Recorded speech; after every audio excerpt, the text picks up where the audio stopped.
नमस्कार साथियों, स्वागत है आप सभी का एक बार फिर से अपने YouTube channel DC geography classes में। यदि चैनल पर नए हैं तो चैनल को सब्सक्राइब कर लीजिए और बेल आइकन को प्रेस कर लीजिए ताकि हर नई वीडियो की नोटिफिकेशन आप तक आसानी से पहुंचती रहे। तो चलिए शुरू करते हैं आज का सेशन। और आज के सेशन में हम लोग बात करने वाले हैं क्लास 12th का चैप्टर नंबर 2। क्लास 12th का चैप्टर नंबर 2 है विश्व जनसंख्या, वितरण, घनत्व और वृद्धि, world population distribution, density and growth. इस चैप्टर को आज हम लोग कवर करने वाले हैं और ये बहुत ही इम्पोर्टेंट चैप्टर हो जाता है आपके बिहार स्टेट का जो एग्ज़ाम होना है पेपर 2 का, उसके लिए जो एग्जामिनेशन बिहार में टीचर के लिए होता है उसके लिए इम्पोर्टेंट है। जो भी टीचिंग एग्ज़ाम्स होते हैं उन सभी एग्ज़ाम्स के लिए ये टॉपिक, ये चैप्टर बहुत इम्पोर्टेंट है। तो चलिए बिना देरी किए शुरू करते हैं आज का जो चैप्टर है। अब चूंकि हम लोग जो चैप्टर पढ़ रहे हैं वो है विश्व का जनसंख्या, ठीक है, वर्ल्ड ज्योग्राफी में। तो किसी देश के निवासी ही उसके वास्तविक धन होते हैं। अगर हम बात करें जो सिटीजन होते हैं किसी भी देश के, वो उस देश के लिए एक एसेट्स होते हैं, एक संपत्ति होते हैं, धन होते हैं।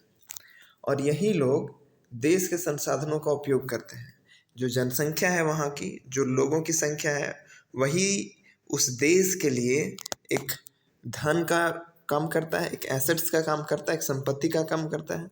और जितने भी संसाधन उपलब्ध हैं उन संसाधनों का उपयोग वहाँ के रहने वाले लोग ही करते हैं और उनकी नीतियों को निर्धारित करते हैं।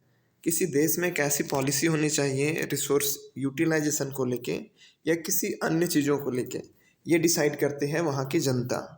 अतः देश की पहचान उसके लोगों से ही होती है। किसी भी देश की पहचान वहाँ के रहने वाले लोगों से होती है। अगर आप जिस देश में रहते हैं उस देश में अगर आप अच्छा काम करते हैं तो आपकी वजह से हमारे देश का नाम पूरे दुनिया में होगा। ठीक उसी प्रकार किसी अन्य देश के व्यक्ति अगर कोई अच्छा काम करते हैं तो उनका देश का नाम उस व्यक्ति के चलते पूरे विश्व में होता है। तो किसी भी देश का जो पहचान होता है, एक आइडेंटिटी होती है, वहाँ के लोगों के द्वारा ही होती है। ठीक, अब इस चैप्टर में हम लोग किसी देश की कुल जनसंख्या में पुरुषों और स्त्रियों की संख्या को पढ़ेंगे। हम लोग जन्म दर को पढ़ने वाले हैं, मृत्यु दर क्या हो इसको पढ़ेंगे, लोग कहाँ रहते हैं, नगरों में रहते हैं, गांव में रहते हैं। इन्हीं प्रश्नों का उत्तर हम लोग इस चैप्टर में विस्तार से जानने की कोशिश करेंगे। पॉपुलेशन जो चैप्टर है, इस चैप्टर में हम लोग इन्हीं चीज़ों को पढ़ने वाले हैं। तो चलिए सबसे पहले हम लोग देखते हैं कि पूरे वर्ल्ड में जो पॉपुलेशन का डिस्ट्रीब्यूशन है, जो जनसंख्या वितरण है, वो कहीं इक्वल नहीं है, वो अनइक्वल डिस्ट्रीब्यूशन है, असमान वितरण है। ठीक, पूरे विश्व में एक समान जनसंख्या कहीं नहीं पाई जाती है। कहीं पॉपुलेशन कम है, कहीं ज़्यादा है, कहीं एकदम नहीं है। तो जो 21st सेंचुरी है, 21वीं शताब्दी है, इसके प्रारंभ में अगर बात करें 21st सेंचुरी का एकदम प्रारंभ में, तो पूरे वर्ल्ड का जो पॉपुलेशन था वो लगभग 600 करोड़ था। 600 करोड़ दर्ज किया गया था ये वर्ल्ड का पॉपुलेशन 21वीं सदी में। एशिया की जनसंख्या के संबंध में जॉर्ज बी क्रेसी ने, अब एक जो जॉर्ज बी क्रेसी है, इन्होंने क्या कहा कि एशिया में बहुत अधिक स्थानों पर कम लोग रहते हैं और कम स्थानों पर बहुत अधिक लोग रहते हैं। ये जो जॉर्ज क्रेसी है, ये एशिया के कॉन्टेक्स्ट में क्या कहते हैं कि जो एशिया महाद्वीप है इसमें बहुत अधिक स्थानों पर कम लोग रहते हैं और बहुत कम स्थानों पर बहुत अधिक लोग रहते हैं। इसका क्या अर्थ होता है?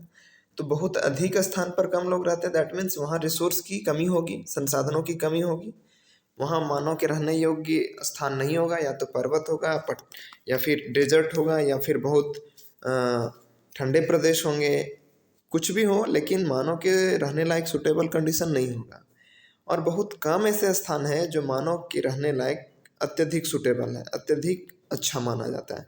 इसलिए एशिया में बहुत अधिक क्षेत्र है जहाँ बहुत कम लोग पाए जाते हैं और बहुत कम क्षेत्र ऐसे जहाँ बहुत अधिक लोग पाए जाते हैं। तो विश्व की जनसंख्या वितरण प्रारूप के संबंध में यह कथन अगर देखें तो बिल्कुल सत्य है। ठीक, नेक्स्ट हम देखते हैं विश्व में जनसंख्या वितरण के प्रारूप। अब पूरे वर्ल्ड लेवल पर जो पॉपुलेशन का डिस्ट्रीब्यूशन है, जो वितरण है, उसके बारे में क्या बोला गया है। अब यहाँ एक वर्ड आया है जनसंख्या वितरण, यानी पॉपुलेशन डिस्ट्रीब्यूशन। तो जनसंख्या वितरण शब्द का अर्थ है पृथ्वी पर लोग किस प्रकार वितरित हैं, यानी पूरे अर्थ में लोगों का जो डिस्ट्रीब्यूशन है वो किस प्रकार है, किस एरियाज़ में, किस क्षेत्र में लोग अधिक बसे हैं, किस क्षेत्र में लोग कम बसे हैं, और कौन सा ऐसा क्षेत्र है जहाँ लोग नहीं बसे हैं। तो यही पृथ्वी पर लोगों का जो वितरण है वही जनसंख्या वितरण कहलाता है। अब देखें तो विश्व की जनसंख्या का लगभग 90% जो लोग हैं वो 10% स्थल भाग में निवास करता है। अब यहाँ इस चीज़ को समझिए कि मान लेते हैं कि ये हमारा अर्थ है और इस अर्थ को हम 100% मान रहे हैं, ठीक। तो इस अर्थ में से जो स्थल भाग का 10% एरिया है, इस 10% एरिया में पूरे अर्थ का 90% पॉपुलेशन रह रहा है। आप इमेजिन कीजिए कि क्या स्थिति होगी। मात्र 10% जो लैंड है, जो स्थल भाग है, उसमें पूरे विश्व का 90% पॉपुलेशन रह रहा है। सोचिए। इसके बाद विश्व के 10 सर्वाधिक आबाद देशों में विश्व की लगभग 60% जनसंख्या निवास करती है। अगर मोस्ट पॉपुलेटेड कंट्रीज़ की बात करें, विश्व के सबसे अधिक जनसंख्या वाले देशों की बात करें, तो 10 ऐसे सर्वाधिक आबाद देश हैं इसमें पूरे विश्व का लगभग 60% जनसंख्या निवास करती है, यानी मात्र 10 देश में दुनिया का 60% लोग रहते हैं। अब आश्चर्य की बात यह है कि इन 10 देशों में से 6 तो एशिया महाद्वीप के हैं हमारे। इसका मतलब ये हुआ कि एशिया महाद्वीप मानव के रहने के लिए एक सर्वोत्तम स्थान माना जा रहा है, ठीक है। नेक्स्ट है, अब यहाँ से देखिए ये 10 देश कौन कौन से हैं। तो इन 10 देशों में सबसे पहला जो लिस्ट में दिया गया है वो चीन है। हालांकि अब ये पीछे हो चुका है, अब इंडिया आगे है, चीन पीछे हो गया है। फिर आपका इंडिया आया, फिर अमेरिका आया है, इंडोनेशिया है, ब्राज़ील है, हाँ पाकिस्तान है, बांग्लादेश है, नाइजीरिया है, रूस है और जापान है। ये 10 देश हैं जहाँ पूरे विश्व का 60% पॉपुलेशन निवास करता है, ठीक है। अब इसमें अगर आप देखें तो पहला का जो 2 है, फर्स्ट 2, चीन और भारत, ये एशिया का है। फिर इंडोनेशिया एशिया में है, पाकिस्तान बांग्लादेश एशिया का देश है। इसके बाद एक जापान, ठीक है। तो लगभग 6 देश, पूरे 6 देश विश्व के सर्वाधिक आबादी वाले देशों में से 6 देश एशिया के हैं, ठीक है। ये चीन अब सेकंड पे हो जाएगा, इंडिया अब फर्स्ट पे आ गया है। पॉपुलेशन के मामले में ये चीन को पीछे छोड़ दिया है। अब एक इम्पॉर्टेंट टॉपिक है पॉपुलेशन डेंसिटी, जनसंख्या घनत्व। ये क्या होता है? तो भूमि की प्रत्येक इकाई में उस पर रह रहे लोगों की पोषण की सीमित क्षमता होती है। कोई भी ज़मीन है, कोई भी भूमि है, उसका हर एक यूनिट में, हर एक इकाई में वहाँ जितने भी लोग रह रहे हैं उनका पोषण करने का एक सीमित क्षमता होता है, लिमिटेड कैपेसिटी होता है पालन पोषण करने का। अब कोई क्षेत्र है जहाँ 1 स्क्वायर किलोमीटर एरिया है, अब वहाँ मान लेते हैं कि 1 लाख लोग अगर रहें तो उतने बड़ी संख्या में लोगों का भरण पोषण उस क्षेत्र से नहीं किया जा सकता है। तो हर एक क्षेत्र की, हर एक भूमि की अपनी एक पोषण का क्षमता होता है, लिमिट होता है। अतः लोगों की संख्या और भूमि के आकार के बीच के अनुपात को जनसंख्या घनत्व कहते हैं। यहाँ देखिए, लोगों की संख्या, किसी क्षेत्र विशेष में जो लोगों की संख्या है, पॉपुलेशन है, और उस भूमि का आकार कितना बड़ा है। तो जो भूमि का आकार है, जो साइज है, उसके बीच का रेशियो और लोगों की संख्या के बीच का रेशियो को हम लोग पॉपुलेशन डेंसिटी कहेंगे, ठीक। यानी 1 स्क्वायर किलोमीटर एरिया में कितने लोग रह रहे हैं, वही लोगों की संख्या और जो क्षेत्र का आकार है, इसके बीच का अनुपात को हम लोग जनसंख्या घनत्व कहते हैं। जो जनसंख्या घनत्व है ये सामान्यतः प्रति वर्ग किलोमीटर में रहने वाले व्यक्तियों के रूप में मापा जाता है। यानी प्रति वर्ग किलोमीटर, 1 स्क्वायर किलोमीटर में कितने लोग रहते हैं, इसी को जनसंख्या घनत्व कहा जाता है। तो एग्जाम में अगर क्वेश्चंस पूछा जाए कि जनसंख्या घनत्व को किससे मापा जाता है, तो प्रति वर्ग किलोमीटर में रहने वाले लोगों की संख्या को हम लोग जनसंख्या घनत्व कहते हैं। ठीक है, तो ये पर स्क्वायर किलोमीटर से के रूप में मेजर किया जाता है।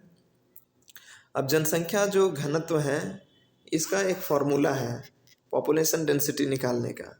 तो इसका जो फॉर्मूला है वो है पॉपुलेशन यानी जनसंख्या बटा क्षेत्रफल, यानी पॉपुलेशन डिवाइडेड बाय एरियाज। मान लेते हैं कि किसी एरियाज का, किसी क्षेत्र का जो पॉपुलेशन है वो समथिंग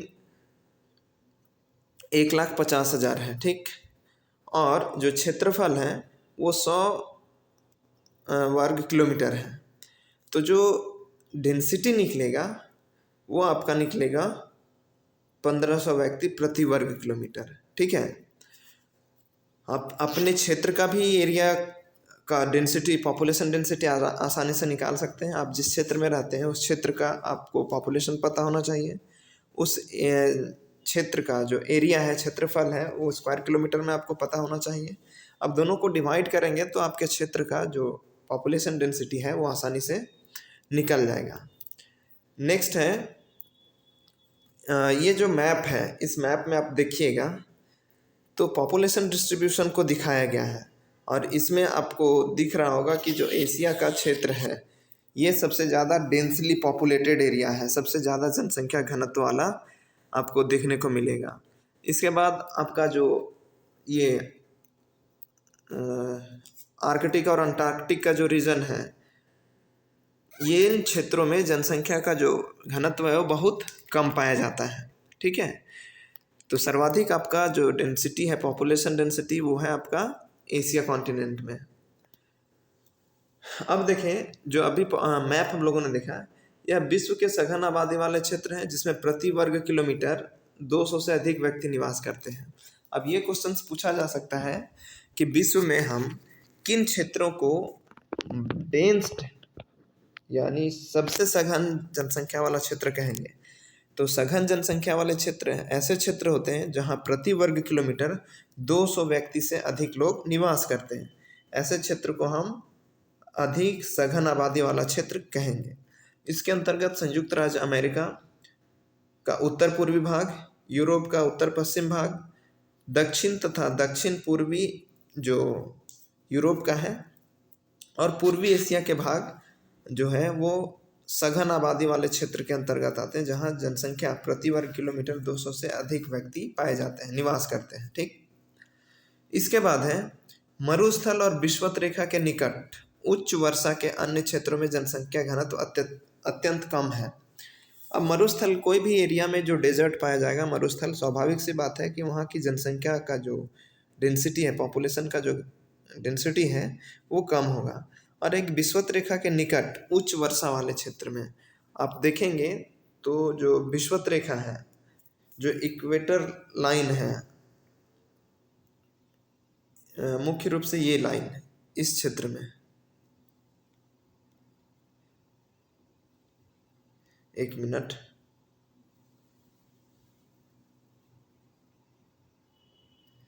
आप इस क्षेत्र में देखेंगे तो इस क्षेत्र के आसपास जो पॉपुलेशन डेंसिटी है वो बहुत कम पाए जाते हैं जहां वर्षा अत्यधिक होती है। ठीक है, तो विषुवतीय क्षेत्र के अत्यधिक वर्षा वाले क्षेत्रों में जो जनसंख्या का घनत्व है वो अत्यंत ही कम पाया जाता है। और इसके साथ साथ जो डेजर्ट वाले क्षेत्र होते हैं उन क्षेत्रों में भी जनसंख्या का जो घनत्व है वो कम पाया जाता है। यह देश के विरल जनसंख्या वाले प्रदेश हैं जहां प्रति वर्ग किलोमीटर एक व्यक्ति से भी कम लोग रहते हैं। अब जो डेजर्ट वाला क्षेत्र है या जो विषुवत रेखा के निकट, सबसे निकट जहां वर्षा अधिक होती है, ऐसे क्षेत्र अत्यंत विरल वाले क्षेत्र कहलाते हैं। अत्यंत विरल जनसंख्या वाले, जहाँ का जो जनसंख्या घनत्व है वो प्रति वर्ग किलोमीटर एक व्यक्ति। सघन जनसंख्या क्षेत्र जहाँ 200 से अधिक लोग रहते हैं प्रति वर्ग किलोमीटर, और विरल जनसंख्या क्षेत्र जहाँ प्रति वर्ग किलोमीटर एक या एक से व्यक्ति कम रहते हैं। ठीक, अब सघन हो गया, विरल हो गया, इसके बीच ना तो बहुत ज़्यादा सघन है ना ही विरल है, तो उसको हम लोग मध्यम घनत्व वाले क्षेत्र के अंतर्गत रखते हैं। तो मध्यम जनसंख्या घनत्व वाले क्षेत्र किसको कहेंगे? जहाँ पॉपुलेशन डेंसिटी 11 से 50 व्यक्ति प्रति वर्ग किलोमीटर पाए जाए।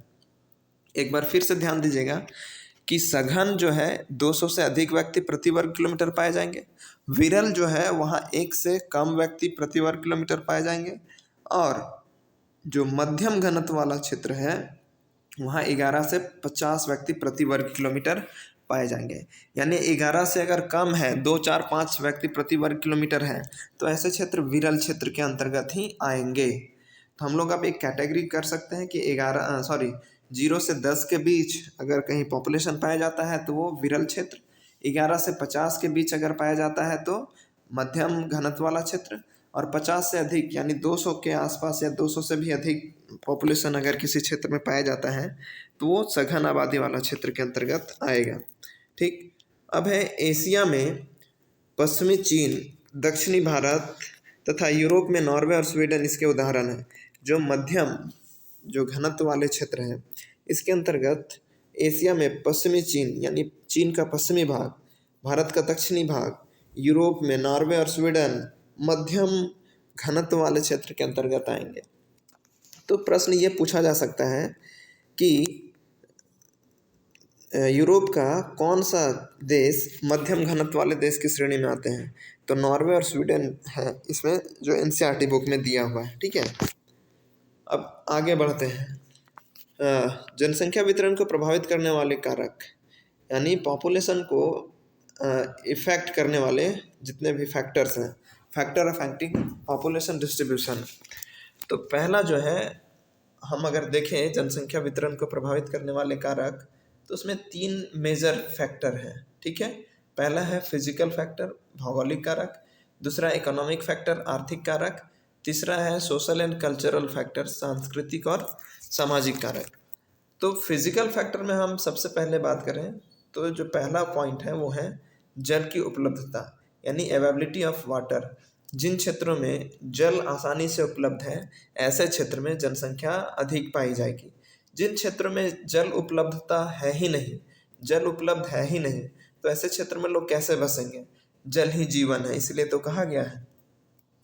नेक्स्ट है भू आकृति यानी लैंडफॉर्म्स, फिजिकल फीचर्स की हम लोग बात कर रहे हैं।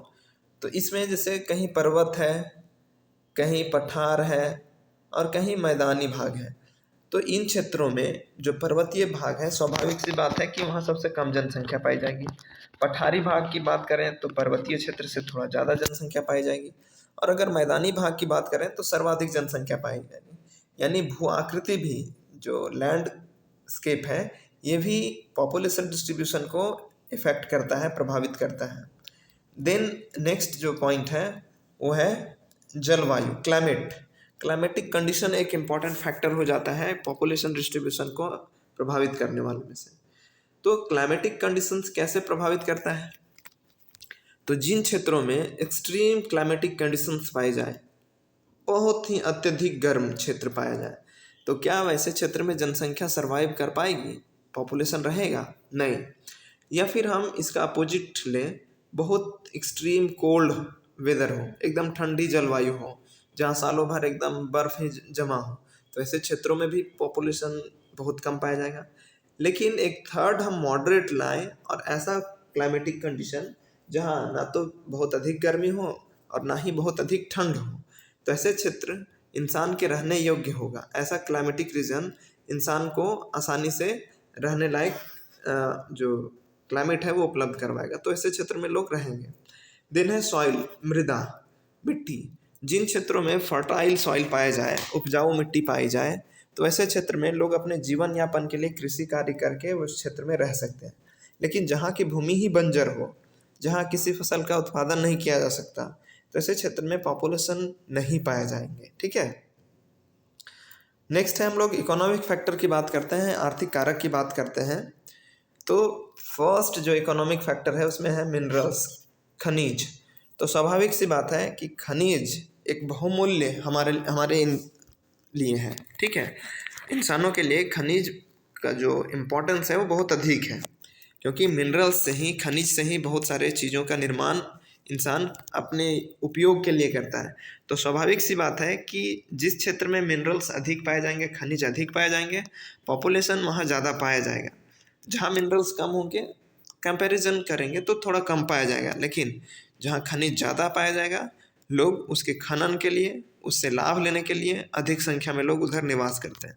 हाँ, आप ये भी देखे होंगे कि जिस क्षेत्र में माइनिंग का काम चल रहा है और ये माइनिंग ख़त्म हो चुका है, तो माइनिंग ख़त्म होने के बाद क्या होता है, लोग यहाँ से डिस्प्लेस हो जाते हैं। इसके आसपास जो लोग रहते हैं यहाँ छोड़ के कहीं दूसरे जगह चले जाते हैं। क्यों?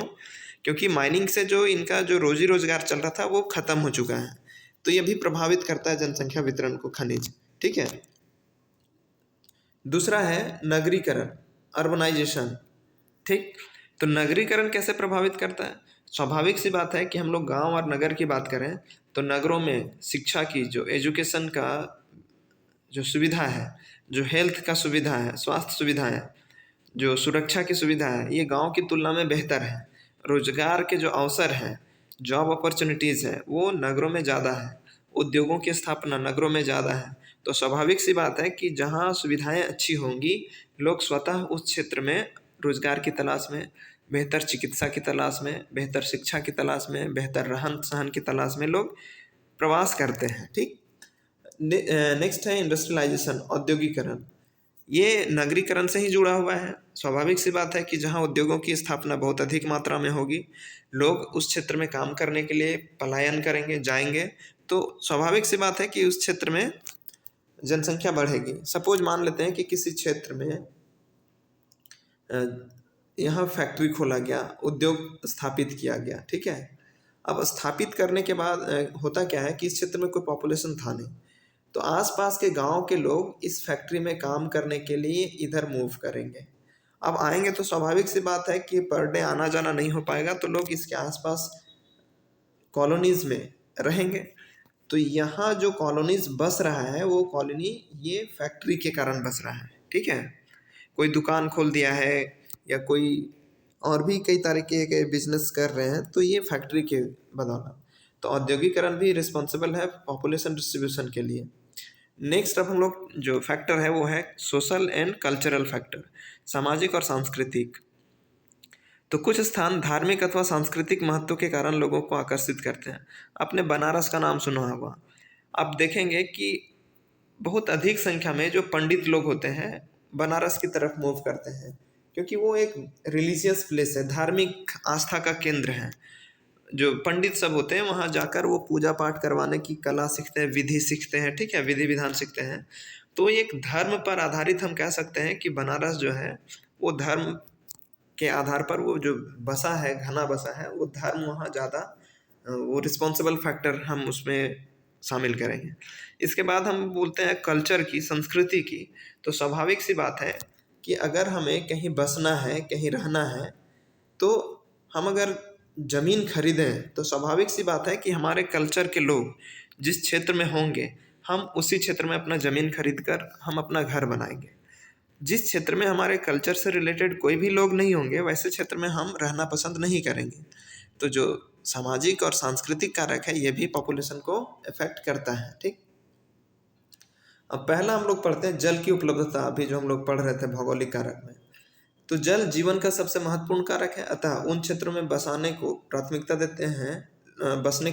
देते हैं लोग जहाँ जल आसानी से उपलब्ध होता है। ठीक है। यही कारण है कि प्राचीन काल से ही नदी घाटियाँ विश्व के सबसे सघन बसे हुए क्षेत्र हैं। और जो जल है, इसी कारण जो जितने भी नदी घाटी सभ्यताओं का विकास हुआ, वो जल के किनारे ही हुआ, नदियों के किनारे ही हुआ। तो जल का महत्व बहुत अधिक है। अब है भू आकृति। मैदानी क्षेत्र में लोग रहना ज़्यादा पसंद करते हैं, क्योंकि ऐसे क्षेत्र में फसलों का उत्पादन हो पाता है आसानी से, सड़क निर्माण हो पाता है आसानी से, उद्योगों की स्थापना के लिए अनुकूल दशाएं पाई जाती हैं। जबकि पर्वतीय और पहाड़ी क्षेत्र में परिवहन के विकास के लिए अवरोधक होती है, इसलिए कृषि और औद्योगिक विकास के लिए अनुकूल नहीं होती है। इसलिए जनसंख्या घनत्व वहाँ कम पाया जाता है पर्वतीय और पठारी क्षेत्र में। आप देखेंगे कि जो गंगा का मैदानी भाग है, ये विश्व का सर्वाधिक सघन बसा हुआ क्षेत्र के अंतर्गत आता है। तो अभी हम लोगों ने इसका चर्चा पहले भी कर चुके हैं। अब आता है मृदा। उपजाऊ मिट्टी कृषि के लिए बहुत महत्वपूर्ण होती है, इसलिए ऐसे क्षेत्र में जनसंख्या अधिक पाई जाती है। ठीक। जो बंजर भूमि होता है वैसे क्षेत्र में जनसंख्या का जो घनत्व होता है कम पाया जाता है। पहला है अब दूसरा जो कारक है आर्थिक कारक, इसमें पहला है खनिज। तो खनिज की बात करें तो खनिज निक्षेप से युक्त क्षेत्र उद्योगों को आसानी से अपनी ओर आकर्षित करता है। यानी जिस क्षेत्र में भी मिनरल्स पाए जाते हैं उन क्षेत्रों में इंडस्ट्री उद्योग आसानी से स्थापित किए जा सकते हैं, स्टेबलाइज किया जा सकता है। अब है माइनिंग और औद्योगिक गतिविधियाँ। जो खनन है और औद्योगिक गतिविधि रोजगार उत्पन्न करती है। माइनिंग के काम में भी लोगों को मजदूरी के लिए काम मिलता है। उद्योग अगर स्थापित हुआ तो उद्योगों में काम करने के लिए लोगों को रोजगार मिलता है। इस कारण लोग इन क्षेत्रों में पहुंचते हैं जहां खनिज उपलब्ध होते हैं और जनसंख्या इसी के कारण क्या हो जाता है, सघन हो जाता है।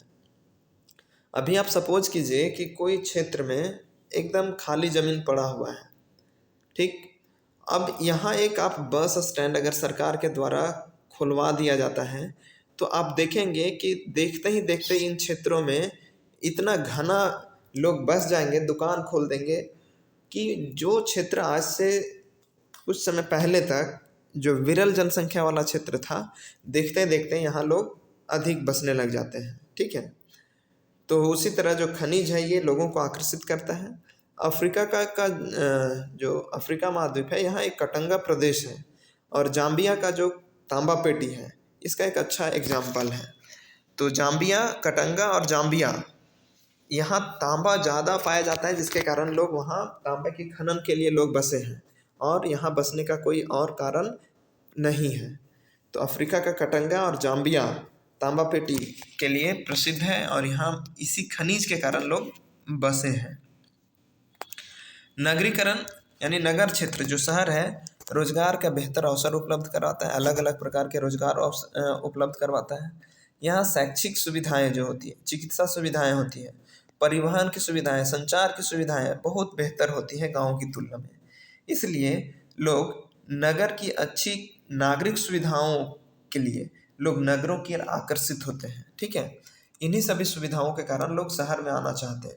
हर कोई चाहता है कि जब हमें एक एजुकेशन अच्छा मिल जाए तो हमें एक रोजगार मिले, हमें अच्छा एजुकेशन मिले जो गांव में उपलब्ध नहीं हो पाता है, हमें अच्छा डॉक्टर अगर बीमार पड़ जाए तो अच्छे डॉक्टर हमें उपलब्ध हो आसानी से, ट्रांसपोर्टेशन हमें कहीं आना जाना भी रात में भी है कभी भी है तो हमें 24 घंटा हमें कोई परिवहन की सुविधाएं उपलब्ध होती रहे। गांव में ऐसा नहीं हो पाता है, ठीक। तो इन्हीं सभी कारणों के चलते लोग शहरों में बसना पसंद करते हैं।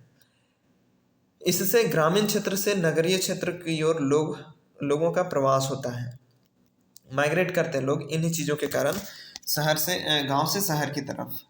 प्रवास का मतलब होता है कि अपने कुछ लाभ के लिए लोग एक स्थान छोड़कर दूसरे स्थान पर चले जाते हैं कुछ समय के लिए, फिर वो वापस अपने गांव ही चले जाते हैं। तो इसे ही प्रवास कहा जाता है, माइग्रेशन, ठीक है। और इससे क्या होता है कि जब लोग गांव से शहर की ओर प्रवास करते हैं तो इससे शहरों की जनसंख्या बढ़ जाती है, तो जो डेंसिटी है वो भी बढ़ जाती है, ठीक है। अब है औद्योगिकरण। औद्योगिक पेटियां रोजगार के अवसर उपलब्ध कराती हैं। अभी हम लोगों ने पढ़ा कि कहीं भी अगर उद्योग स्थापित होंगे तो वहाँ काम करने के लिए लोगों की आवश्यकता होगी, तो लोग जाएंगे वहाँ रह के काम करेंगे। अब इससे बड़ी संख्या में लोग उद्योग की तरफ आकर्षित होते हैं। इसमें कारखानों के श्रमिकों के साथ साथ परिवहन परिचालक यानी ड्राइवर का भी, दुकानदार का भी, बैंक कर्मी का भी, डॉक्टर का भी, टीचर्स का भी, अन्य सुविधाएं उपलब्ध ऑटोमेटिक यहाँ हो जाता है। अब सपोज एक फैक्ट्री कहीं स्थापित हुआ है तो उस फैक्ट्री की तरफ काम करने के लिए जो लोग भी जाएंगे उसके लिए परिवहन चाहिए, ट्रांसपोर्टेशन। तो ऑटो कोई चला रहा है, कोई बस चला रहा है, ठीक है, कोई सामान की ढुलाई करना ट्रक चला रहा है। अब कहीं किसी को भूख लग गया तो कोई दुकान नहीं चलाएगा तो लोग कैसे अपनी आवश्यकता की जो चीज़ें हैं वो खरीदेंगे। बैंक कर्मी, लोग पैसा कमा के कहाँ रखेंगे, बैंक रहेगा तब तो। बीमार पड़ गए उद्योग में काम करने वाले लोग तो कहाँ जाएंगे, तो उसके लिए भी लोग डॉक्टर उपलब्ध होते हैं। टीचर्स जो उद्योग में काम कर रहे हैं उनके बच्चे को भी शिक्षा दीक्षा के लिए आवश्यक होगी टीचर्स। तो एक सुविधाएं बढ़ने के साथ साथ कई सारी सुविधाएं अपने आप उन क्षेत्र में विकसित होने लग जाती है। जैसे जापान का जो कोबे है और ओसाका प्रदेश, ये उद्योगों के कारण ही सघन बसा हुआ है। जापान का कोबे और ओसाका, अगर यहाँ उद्योग नहीं होता तो इन क्षेत्रों में कुछ और चीज़ नहीं है। उद्योग के कारण ही यहाँ जो पॉपुलेशन है वो बहुत अधिक सघन बसा हुआ है। अब है जनसंख्या वृद्धि, पॉपुलेशन ग्रोथ। मेरे हिसाब से वीडियो अभी यहाँ पॉज कर देना चाहिए, रोक देना चाहिए। बाकी का जो टॉपिक बचा है जनसंख्या वृद्धि से रिलेटेड और भी जो भी रिमेनिंग्स बचे हैं इस चैप्टर में, हम लोग नेक्स्ट क्लास में उसको कवर करेंगे, क्योंकि वीडियो काफ़ी लंबा हो जाएगा। ऑलरेडी 30 मिनट का वीडियो हो चुका है और 1 घंटे का वीडियो लेक्चर्स कोई देखना नहीं पसंद करता है। इसलिए हम लोग अगला जो पार्ट 2 होगा, हम लोग इसके जस्ट हम लोग कवर करेंगे उसको नेक्स्ट डे। तो चलिए आज हम लोग यहीं रोकते हैं। कल फिर इसका पार्ट 2 हम लोग इसी टॉपिक से, जो पॉपुलेशन ग्रोथ है, जनसंख्या वृद्धि है, इसी टॉपिक से हम लोग शुरू करेंगे आगे। तो बने रहिएगा और पूरा ज़रूर देखिएगा और अपने दोस्तों के साथ शेयर कीजिएगा। हाँ, एक चीज़ और कि जो MCQs हैं इसके बाद आएंगे। MCQs कम तैयार हैं और जैसे ही ये टॉपिक कंप्लीट हो जाएगा इसका, इस चैप्टर का MCQs अपलोड कर दिया जाएगा। तो चलिए मिलते हैं नेक्स्ट क्लास में, तब तक के लिए धन्यवाद।